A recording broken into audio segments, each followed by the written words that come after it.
Your standards for coding are out of date. Someone with knowledge in contemporary architecture is needed. A startled quiet followed Austin's comments as they slashed through the meeting room. My coworkers looked away, as though they were witnessing a public execution. 15 years of commitment were reduced to one humiliating firing in front of the NetSpan Analytics technical team. I maintained a neutral attitude even though I could feel the heat rising to my cheeks. Austin's well-groomed fingers tapped eagerly on the polished oak table as the termination document slid across it towards me. Rather than objecting, I just nodded, picked up the document, and got up from my chair. "Do you have anything to say for yourself, Geraldine?" For the sake of our viewers, Austin inquired, his tone brimming with false worry. Even though my hands were shaking, I said, "No, thank you for the opportunity," in a firm voice. With my head held high, I collected my things, pivoted, and left the meeting room. You can call me Geraldine Knox. I was the senior software architect at NetSpan Analytics in Columbus, Ohio, until 20 minutes ago. I am 53 years old. I had been the backbone of this organization for 15 years, creating the unique database system that supports hundreds of enterprise clients' analytics delivery and client data storage. Memories of working on tight deadlines, troubleshooting crucial systems late at night, and the innumerable breakthroughs that transformed a struggling company into a dominant force in the SaaS sector came flooding back as I packed my stuff into a cardboard box. Every object I put in the box symbolized years of commitment to a business I supported. One of the younger guys I had been mentoring, Douglas, hovered clumsily near my desk. "Geraldine, this isn't right. They can't simply—" "It's okay," I delicately interjected. "Changes occur. Businesses change. But your database architecture is the backbone of everything we do here," he said in a whisper, making sure Austin couldn't hear him. This time, my smile was sincere. "Yes, it certainly is." Prior to his spectacular power move, Austin Merrick was unaware that I had created NetSpan's proprietary database structure under a different consulting arrangement in the early years of the firm. Since they couldn't afford to hire me on a full-time basis at the time, we worked up a contract that made it clear that I would have the architecture's license rights until it was bought outright, which never occurred. I felt strangely at ease as I made my way to the lift, package in hand.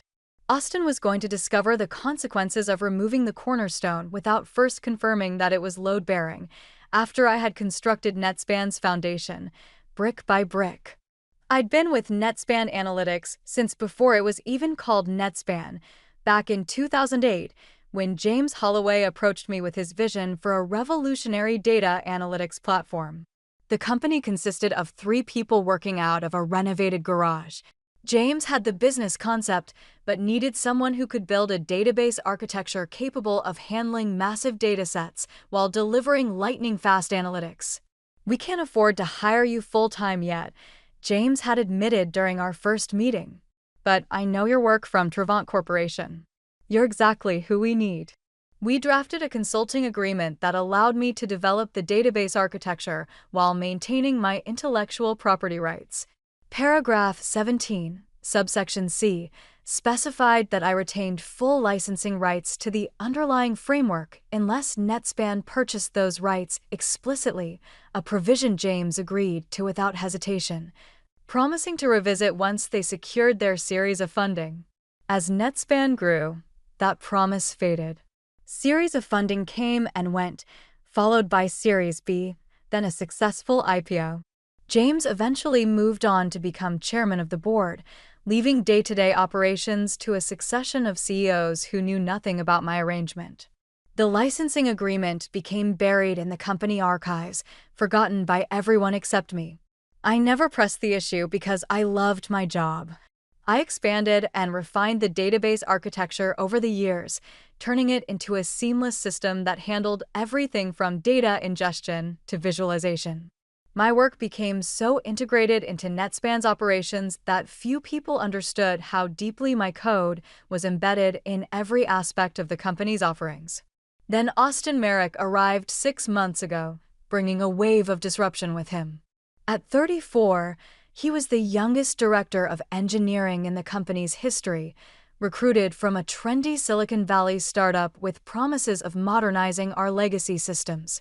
In meetings, he spoke in a constant stream of buzzwords: microservices, blockchain integration, serverless architecture, while dismissing the robust systems that had served our clients reliably for years.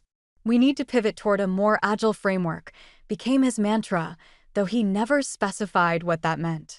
I tried to work with him, explaining the elegant complexity of our database structure and how it could be evolved without the risks of a complete overhaul.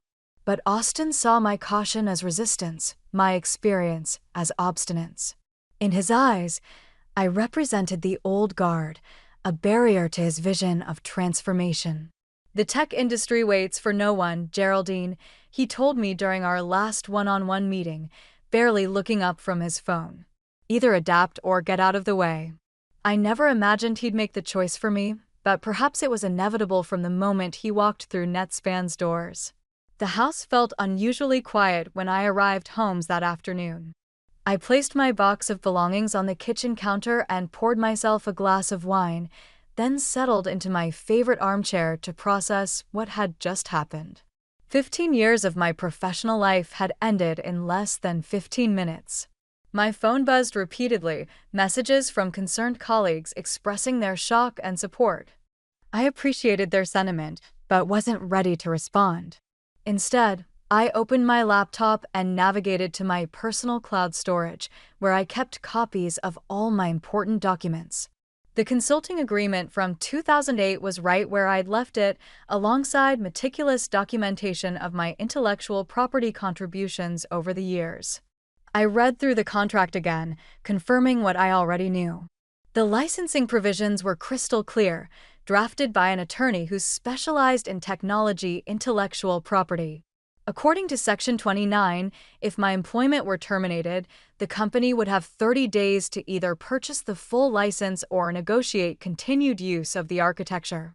Without either action, the system would automatically revert to evaluation mode, limiting functionality until licensing was resolved. I'd built this failsafe into the core framework, not as a trap, but as protection for a scenario I hoped would never materialize. The mechanism was documented in the technical specifications I'd submitted to Netspan years ago, though I doubted anyone in the current leadership had read them. My phone rang, displaying James Holloway's name. I hesitated before answering. "Geraldine, what the hell happened?" "I just heard from Patricia in Human Resources." James and I had drifted apart over the years as he focused on board-level responsibilities, but we still maintained a cordial relationship. "Austin decided my services were no longer required," I replied, keeping my voice neutral. "Said my coding standards were obsolete." James swore under his breath. "That's absolute nonsense." "Did you remind him about the licensing agreement?" "No, I didn't. He made his decision quite publicly in front of the entire team. It didn't seem like the appropriate time to bring up contract details." There was a long pause. "Geraldine, you realize what this means for the company?" "I do. Better than anyone." "What are you planning to do?" I took a sip of wine, considering my response. "Nothing, James. Absolutely nothing. The system will do exactly what it was programmed to do when the licensing verification runs on Saturday. I'm simply going to let events unfold naturally." "Austin has no idea, does he?" "He never asked. Never reviewed the architecture documentation. Never consulted with anyone who understood the foundation of the systems he's so eager to replace." I couldn't keep the edge from my voice. "His first big move is scheduled for Saturday morning. A system-wide update that he claims will revolutionize our processing capabilities." "Perfect timing, wouldn't you say?" James sighed heavily. "This is going to be a disaster." "Yes," I agreed. "It certainly will be." After hanging up, I sat quietly, watching the sunset through my living room window. I felt no joy in what was about to happen, only a profound sense of disappointment that it had come to this. Saturday morning, I woke up early, despite having nowhere to be. 15 years of 6 o'clock alarms had conditioned my body to rise with the sun, regardless of circumstances. I made coffee and brought my laptop to the kitchen table, not to check on NetSpan, I didn't need to, but to update my resume. At precisely 7 a.m., Austin's scheduled system update would begin. By 7:30 a.m., when the licensing verification routine ran its regular weekly check, NetSpan's entire platform would grind to a halt. No data queries, no client dashboards, no reports. Just a simple error message: license validation failed. I wondered how long it would take them to understand the problem. The error message was deliberately generic, designed to appear as a routine system check rather than a licensing enforcement mechanism. The technical logs would contain more specific information, but would anyone at NetSpan know where to look? At 7:45 a.m., my phone rang. The caller ID showed Douglas's number. "Geraldine, thank goodness you answered. We're in complete meltdown mode here. Nothing's working." His voice was strained, the background noise suggesting chaos. "What happened?" I asked, feigning ignorance. "Austin pushed his big update this morning, and now the entire system is down. Every client is getting error messages. The support lines are jammed. Austin's blaming the database architecture, saying your code must have failed." Of course he was. "I see he's got everyone searching through your documentation, but nobody understands it like you do. Is there any chance?" "I'm sorry, Douglas, I'm no longer employed by NetSpan. I can't help." My tone was gentle but firm. "But you built the system. You're the only one who—" "Douglas," I interrupted, "this isn't your problem to solve. Trust me on that." After hanging up, I took a deep breath.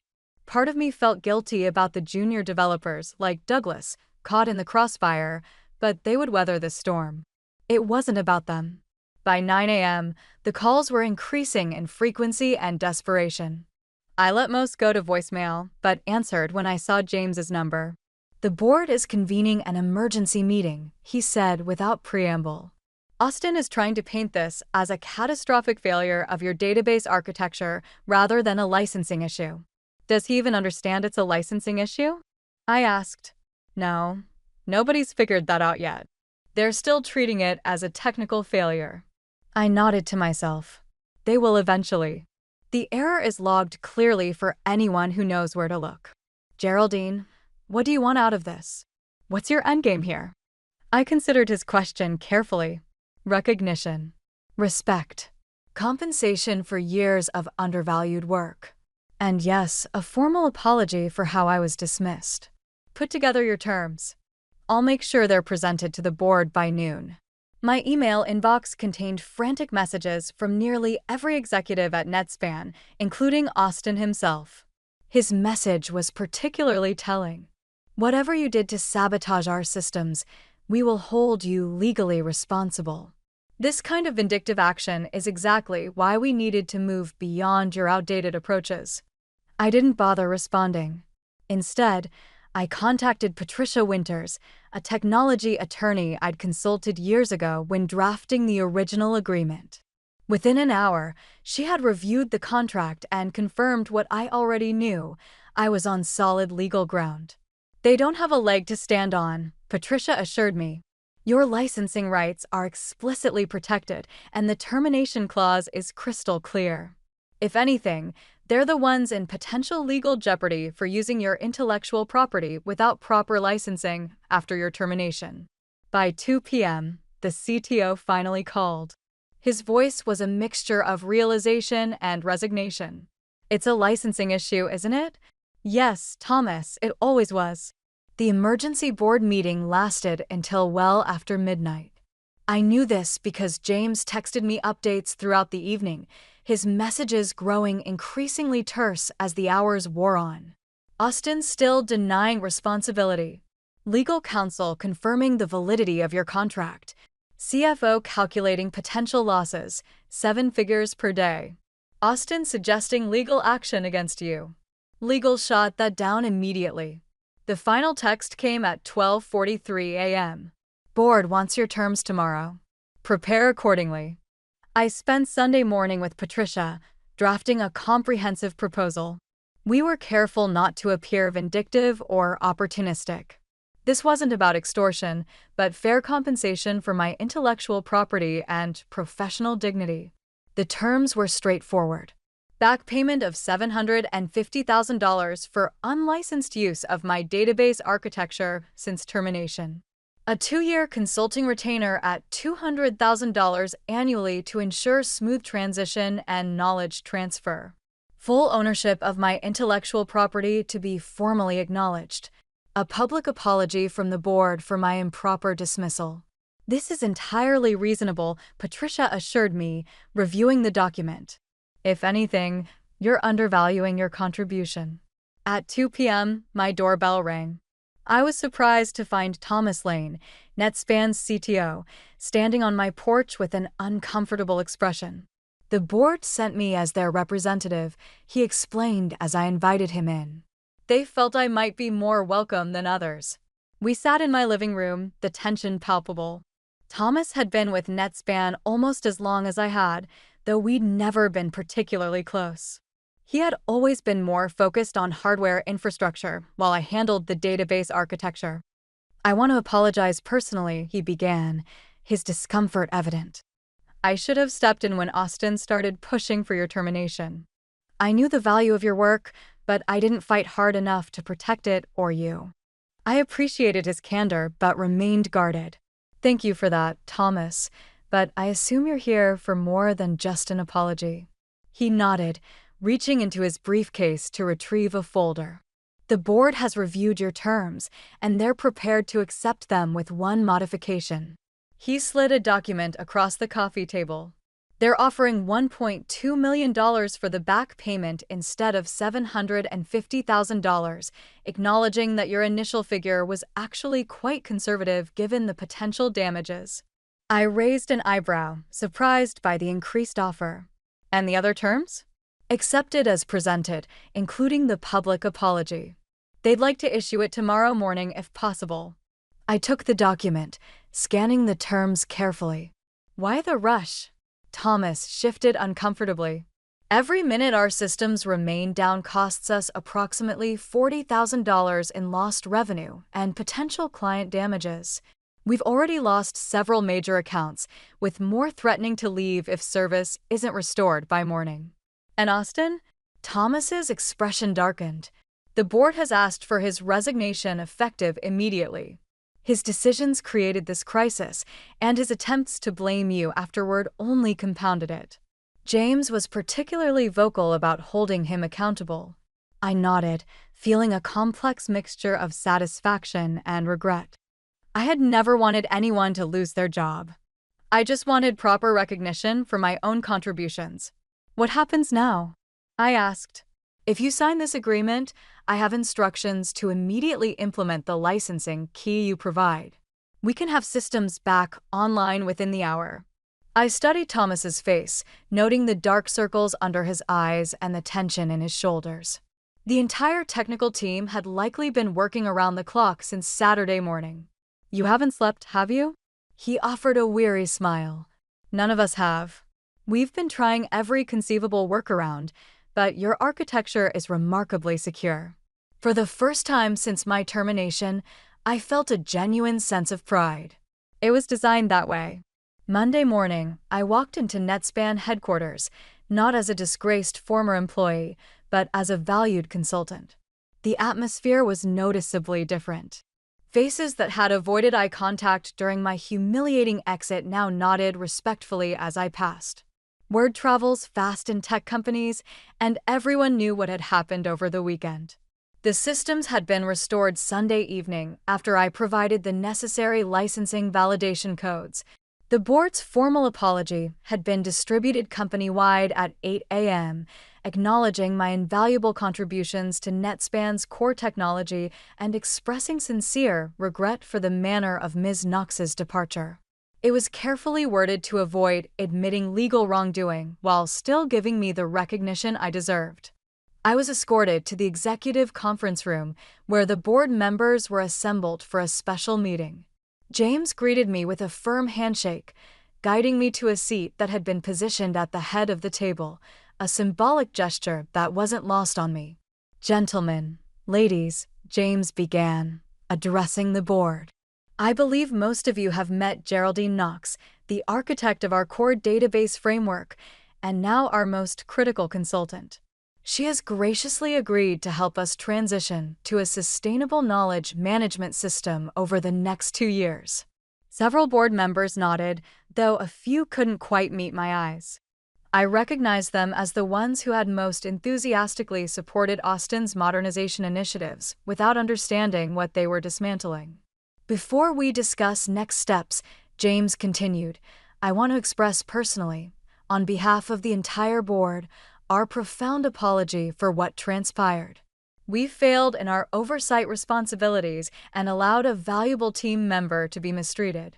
He turned to me. Geraldine, the floor is yours. I hadn't prepared a speech, but the words came easily. I dedicated 15 years to building a system that would grow with NetSpan, one that could adapt to changing needs while maintaining rock-solid reliability. I never opposed innovation or modernization. I opposed reckless changes that risked the stability our clients depend on. The board members listened attentively as I continued. My goal today isn't to dwell on past mistakes, but to establish a path forward. The database architecture needs documentation that others can understand. It needs a succession plan, and yes, it needs updating. But through careful evolution, not revolution. For the next hour, I outlined my vision for NetSpan's technical future.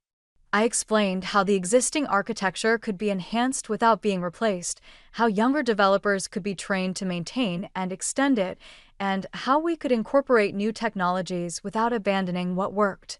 As the meeting concluded, the CEO, who had wisely remained silent during Austin's campaign against me, approached with a somewhat chastened expression.